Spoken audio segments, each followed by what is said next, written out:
ಯಾದಗಿರಿಯ ಕೆಂಬಾವಿಯಲ್ಲಿ RSS ಪಥಸಂಚಲನ ಇನ್ನೇನು ಕೆಲವೇ ಹೊತ್ತಿನಲ್ಲಿ ಆರಂಭಗೊಳ್ಳಲಿದೆ. ಈಗಾಗಲೇ ಅವರಿಗೆ 10 ಕಂಡೀಷನ್ಗಳನ್ನು ಹಾಕೋ ಮೂಲಕವಾಗಿ ಅನುಮತಿಯನ್ನ ಕೊಡಲಾಗಿತ್ತು. ಅದರಂತೆ 4 ಕಿಲೋಮೀಟರ್ ವರೆಗೂ ಆರ್ಎಸ್ಎಸ್ ಗಣವೇಷಧಾರಿಗಳು ಪರೇಡ್ನಲ್ಲಿ ಭಾಗಿಯಾಗ್ತಾರೆ. ಕೆಲವೇ ಕ್ಷಣಗಳಲ್ಲಿ ಪಥಸಂಚಲನಕ್ಕೆ ಸಿದ್ಧತೆಗಳನ್ನು ಕೂಡ ಈಗಾಗಲೇ ಮಾಡಿಕೊಳ್ಳಲಾಗಿದೆ. ಭಾರೀ ಪೊಲೀಸ್ ಭದ್ರತೆಯನ್ನು ಕೂಡ ನಿಯೋಜನೆ ಮಾಡಲಾಗಿದೆ. ಭದ್ರತೆಗಾಗಿ 300ಕ್ಕೂ ಹೆಚ್ಚು ಪೊಲೀಸರ ನಿಯೋಜನೆ ಆಗಿದ್ದು ಎಲ್ಲೆಡೆ ಕಣ್ಗಾವಲಿಟ್ಟಿದ್ದಾರೆ. ಶಾಂತಿ ಸುವ್ಯವಸ್ಥೆಗಾಗಿ ಪೊಲೀಸ್ ರೂಟ್ ಮಾರ್ಚ್ ಕೂಡ ಮಾಡಲಾಗಿದೆ. ಈಗಾಗಲೇ ಇದಕ್ಕೆ ಪ್ರತಿಯಾಗಿ ನಾವು ಕೂಡ ಪಥಸಂಚಲನ ಮಾಡ್ತೀವಿ ಅಂತ ದಲಿತ ಸಂಘಟನೆಗಳು ಡಿಮಾಂಡ್ ಅನ್ನ ಇಟ್ಟಿದ್ವು. ಆ ರೀತಿಯೆಲ್ಲ ನಡೆಯೋ ಹಾಗಿಲ್ಲ ಅಂತ ಡಿಸಿ ಎಚ್ಚರಿಕೆಯನ್ನು ಕೂಡ ಕೊಟ್ಟಿದ್ರು. ಇದರ ನಡುವಲ್ಲೇ ಪೊಲೀಸ್ ಭದ್ರತೆಯೊಂದಿಗೆ ಇನ್ನೇನು ಕೆಲವೇ ಹೊತ್ತಿನಲ್ಲಿ ಆರ್ಎಸ್ಎಸ್ ಪಥಸಂಚಲನ ಆರಂಭವಾಗುತ್ತೆ. ರಾಜ್ಯದ ಹಲವು ಜಿಲ್ಲೆಗಳಲ್ಲಿ ಈಗಾಗಲೇ ಅನುಮತಿಯನ್ನು ಪಡ್ಕೊಂಡು ಆರ್ಎಸ್ಎಸ್ ಪಥಸಂಚಲನವನ್ನು ಯಶಸ್ವಿಯಾಗಿ ಮಾಡಿ ಮುಗಿಸಿದೆ. ಅದರಂತೆ ಯಾದಗಿರಿಯ ಕೆಂಬಾವಿಯಲ್ಲೂ ಕೂಡ ಅನುಮತಿಯನ್ನು ಪಡ್ಕೊಂಡಿದ್ದು ಅದರ ಪ್ರಕಾರವಾಗಿ 4 ಕಿಲೋಮೀಟರ್ ವ್ಯಾಪಿಸುತ್ತೆ ಈ ಒಂದು ಪಥಸಂಚಲನ. ಗಣವೇಷಧಾರಿಗಳು ಈಗಾಗಲೇ ಭಾಗಿಯಾಗಿದ್ದಾರೆ. ಇದಕ್ಕೂ ಮುಂಚೆ ಪೊಲೀಸರು ರೂಟ್ ಮಾರ್ಚ್ ಮಾಡಿದ್ದಾರೆ.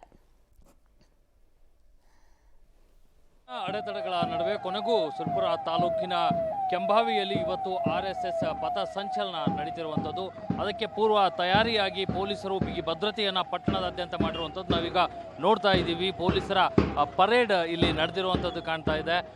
ಸುಮಾರು ಏನು ಕೆಂಬಾವಿ ಮತ್ತು ಸುತ್ತಮುತ್ತಲ ಗ್ರಾಮಗಳಿಂದ ಒಂದು 500ರಿಂದ 600 ಜನ ಗಣವೇಷಧಾರಿಗಳು ಈ ಒಂದು ಪಥಸಂಚಲನದಲ್ಲಿ ಭಾಗವಹಿಸ್ತಾರೆ. ಅದ್ರ ಜೊತೆಗೆ ಒಂದು ಏನು ಈ ಒಂದು ಭದ್ರತಾ ದೃಷ್ಟಿಯಿಂದಾಗಿ ಪೊಲೀಸರು ಪೂರ್ವ ತಯಾರಿಯಾಗಿ ಈ ಒಂದು ಪಥಸಂಚಲನವನ್ನು ಅಂದರೆ ಪರೇಡನ್ನು ಇವರು ಮಾಡ್ತಾ ಇರುವಂಥದ್ದು. ಯಾವುದೇ ರೀತಿಯಾದಂಥ ಅಹಿತಕರ ಘಟನೆಗಳು ನಡೀಬಾರ್ದು ಅನ್ನುವಂತಹ ನಿಟ್ಟಿನಲ್ಲಿ ಈಗಾಗಲೇ ಶಾಂತಿ ಸಭೆಯನ್ನು ಕೂಡ ಮಾಡಿದ್ದಾರೆ. ಜಿಲ್ಲಾಡಳಿತ ಅನುಮತಿ ಮೇರೆಗೆ ಆರ್ಎಸ್ಎಸ್ ಪಥಸಂಚಲನಕ್ಕೆ ಈಗಾಗಲೇ ಪರ್ಮಿಷನ್ ಸಿಕ್ಕಿರುವಂಥದ್ದು. ಏನು DSS ಅದಕ್ಕೆ ವಿರೋಧವನ್ನು ವ್ಯಕ್ತಪಡಿಸಿತ್ತು. ಆ ಒಂದು ನಿಟ್ಟಿನಲ್ಲಿ ಒಂದಷ್ಟು ಗೊಂದಲಗಳು ಸೃಷ್ಟಿಯಾಗಿತ್ತು. ತದನಂತರದಲ್ಲಿ ಜಿಲ್ಲಾಡಳಿತ ಜಿಲ್ಲಾ ಪೊಲೀಸ್ ವರಿಷ್ಠಾಧಿಕಾರಿಗಳ ಒಂದು ಸಭೆಯಲ್ಲಿ ಮನವೊಲಿಸುವ ಮೂಲಕ ಆರ್ಎಸ್ಎಸ್ ಪಥಸಂಚಲನಕ್ಕೆ ಅನುವು ಮಾಡಿಕೊಟ್ಟಿದ್ದಾರೆ. ಆದರೆ ಒಂದು ಭದ್ರತಾ ದೃಷ್ಟಿಯಿಂದ ಯಾವುದೇ ರೀತಿಯಾದಂಥ ಅಹಿತಕರ ಘಟನೆಗಳು ನಡೀಬಾರ್ದು ಅನ್ನುವಂಥ ನಿಟ್ಟಿನಲ್ಲಿ ಸುಮಾರು 300ಕ್ಕೂ ಹೆಚ್ಚು ಪೊಲೀಸ್ ಸಿಬ್ಬಂದಿಗಳು ಅಂದರೆ ಒಂದು SP ಇರ್ಬೋದು, DSP ಮತ್ತು DR ವ್ಯಾನ್ ಜೊತೆಗೆ ಏನು 2-3 ತುಕಡಿಗಳ ಒಂದು ನೇತೃತ್ವದಲ್ಲಿ ಸುಮಾರು 300 ಪೊಲೀಸ್ ಸಿಬ್ಬಂದಿ ಈ ಒಂದು ಪರೇಡನ್ನು ನಡೆಸಿರುವಂಥದ್ದು. 3 ಗಂಟೆಗೆ ಏನು ಆರ್ಎಸ್ಎಸ್ ಪಥಸಂಚಲನ ಆರಂಭ ಆಗುತ್ತೆ. ಅದರಲ್ಲಿ ಒಂದು ಭದ್ರತೆ ಹಿನ್ನೆಲೆಯಲ್ಲಿ ಈಗಾಗಲೇ ಡ್ರೋನ್ ಕ್ಯಾಮ್ರಾದಿಂದ ಕಣ್ಗಾವಲು ಆಗಿರುವಂಥದ್ದು, ಜೊತೆಗೆ ಕ್ಯಾಮ್ರಾಗಳ ಮೂಲಕ ಪಥಸಂಚಲನವನ್ನು ಸೆರೆ ಹಿಡಿಯುವಂಥದ್ದು ಕೂಡ ಮಾಡ್ತಾ ಇದ್ದಾರೆ. ಜೊತೆಗೆ ಯಾವ ರೀತಿಯಾಗಿ ಈ ಒಂದು ಕೆಂಬಾವಿ ಪಟ್ಟಣ ಅಲಂಕಾರ ಆಗಿದೆ ಅನ್ನೋಂಥದ್ದು ನಿಮ್ಗೆ ತೋರಿಸ್ತಾ ಇದ್ದೀವಿ. ಸಂಪೂರ್ಣವಾಗಿ ಕೇಸರಿಮಯ ಆಗಿರುವಂಥದ್ದು ನಿಮಗೆ ತೋರಿಸ್ತಾ ಇದ್ದೀವಿ. ಏನು ಪಥಸಂಚಲನ ನಡೆಯುವಂಥ ಮಾರ್ಗದ ಪ್ರತಿಯೊಂದರಲ್ಲೂ ಕೂಡ ಕೇಸರಿಯ ಬಾವುಟಗಳು ಕಾಣ್ತಿರುವಂಥದ್ದು, ಭಾಗಧ್ವಜಗಳು ಕಾಣ್ತಿರುವಂಥದ್ದು. ಮತ್ತಷ್ಟು ಮಾಹಿತಿ ಪಡೆಯೋಣ ನಮ್ಮ ಪ್ರತಿನಿಧಿ ವಿಜಯ್ ಜಾಗಟ್ಟೆಗಳಿಂದ. ವಿಜಯ್, ಇನ್ನೇನು ಕೆಲವೇ ಹೊತ್ತುಗಳಲ್ಲಿ ಆರಂಭ ಆಗುತ್ತೆ. ನಾರ್ಮಲಿ ನಡೆಯೋದಕ್ಕಿಂತ ಈ ಬಾರಿಯ ಪರೇಡ್ ಎಷ್ಟು ಭಿನ್ನವಾಗಿ ವಿಶೇಷವಾಗಿ ಕಾಣಿಸ್ತಾ ಇದೆ ಅಂತ ಹೇಳ್ಬೋದು?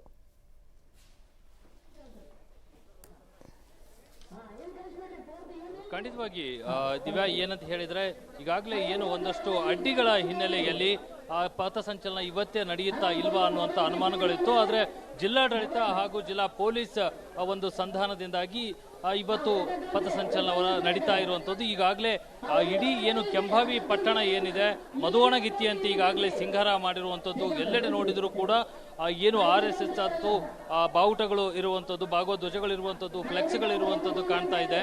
ಇನ್ನೇನು ಕೆಲವೇ ಕ್ಷಣಗಳಲ್ಲಿ ಪಥಸಂಚಲನ ಕೂಡ ಆರಂಭ ಆಗುತ್ತೆ. ನಾವು ನಿಮ್ಗೆ ತೋರಿಸ್ತಾ ಇದ್ದೀವಿ. ಈಗ ಏನು ಗಣವೇಷಧಾರಿಗಳು ಸಿದ್ಧತೆಯನ್ನು ಮಾಡಿಕೊಂಡಿರುವಂಥದ್ದು. ಇನ್ನು ಕೆಲವೊಂದು 5-10 ನಿಮಿಷದಲ್ಲಿ ಪಥಸಂಚಲನ ಒಂದು ಪಟ್ಟಣದ ಪ್ರಮುಖ ರಸ್ತೆಗಳಲ್ಲಿ ಹೋಗುವಂಥದ್ದು. ಸುಮಾರು 4 ಕಿಲೋಮೀಟರ್ ಒಳಗೆ ಈ ಒಂದು ಪಥಸಂಚಲನ ನಡೆಯುತ್ತೆ. ಜೊತೆಗೆ ಏನು ಪೊಲೀಸರು ಕೂಡ ಸಾಕಷ್ಟು ಭದ್ರತೆಯನ್ನ ವಹಿಸಿಕೊಂಡಿರುವಂಥದ್ದು. ಯಾಕೆಂದ್ರೆ ಈಗಾಗಲೇ ಅವರು ರೂಟ್ ಮಾರ್ಚ್ ಮಾಡುವ ಮೂಲಕ ಪಟ್ಟಣದಲ್ಲಿ ಶಾಂತಿ ಸುವ್ಯವಸ್ಥೆ ಕಾಪಾಡುವ ನಿಟ್ಟಿನಲ್ಲಿ ಈಗಾಗಲೇ 300ಕ್ಕೂ ಹೆಚ್ಚು ಪೊಲೀಸ್ ಸಿಬ್ಬಂದಿಯನ್ನ ನಿಯೋಜನೆ ಮಾಡಿರುವಂಥದ್ದು. ಮತ್ತು ಏನು ಪಥಸಂಚಲನ ಹೋಗುವಂತ ಪ್ರತಿಯೊಂದು ಮಾರ್ಗದಲ್ಲೂ ಕೂಡ ಪೊಲೀಸರ ಒಂದು ನಿಯೋಜನೆ ಇದೆ. ಜೊತೆಗೆ ಡ್ರೋನ್ ಕ್ಯಾಮ್ರಾಗಳ ಒಂದು ಕಣ್ಗಾವಲು ಇರುವಂಥದ್ದು ಮತ್ತು ಕ್ಯಾಮ್ರಾಮನ್ಗಳ ಒಂದು ತಂಡವನ್ನೇ ರಚನೆ ಮಾಡಿ ಪಥಸಂಚಲನದ ಸಂಪೂರ್ಣ ವಿಡಿಯೋವನ್ನು ಕೂಡ ಮಾಡಲಿಕ್ಕೆ ಪೊಲೀಸ್ ಇಲಾಖೆ ಮುಂದಾಗಿದೆ. ಜೊತೆಗೆ ಈಗಾಗಲೇ ಏನು DSS ಇದೇ ದಿನ ಪಥಸಂಚಲನ ಮಾಡಲಿಕ್ಕೆ ಅದು ಕೂಡ ಅರ್ಜಿ ಹಾಕಿ ಒಂದಷ್ಟು ಗೊಂದಲ ಸೃಷ್ಟಿಯಾಗಿತ್ತು.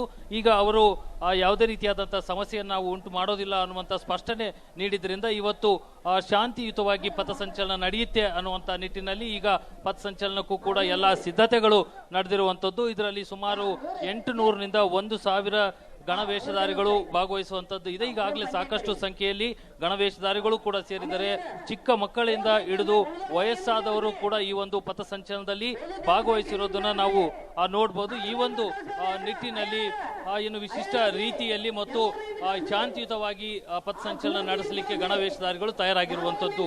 ದಿವ್ಯಾ, ಥ್ಯಾಂಕ್ ಯು ವಿಜಯ್ ಜಾಗಟ್ಕಲ್ ನಿಮ್ಮೆಲ್ಲ ಮಾಹಿತಿಗೆ.